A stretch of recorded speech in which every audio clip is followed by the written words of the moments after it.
روغتیا اناتومي برخه. سلامونه، مونږ باور لرو چې طب اسانه ده. د اناتومي بلې ویډیو ته ښه راغلاست.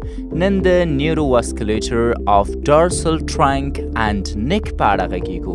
یعنې نن مو په دې پوهوو چې زموږ د بدن مخې ته په ورمیږ او له ورمیږ ښکته کوم رګونه او عصبي ریښې یا نرو شته ده.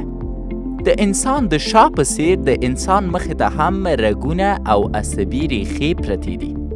آرتریز هغه رګونه چې پاکه وینه لیږدوي، وینز هغه رګونه چې چټله وینه لیږدوي او نروز عصبي ریښې دي. د انسان د وجود مخې ته په رګونو یعنی آرتریز کې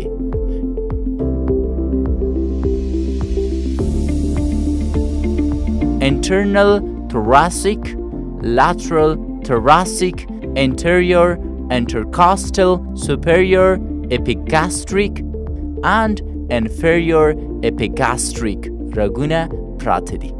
که غواړئ چې د دې رګو په اړه پوه شئ نو چینل مو سبسکرایب کړئ او کلارې په تمه اوسئ.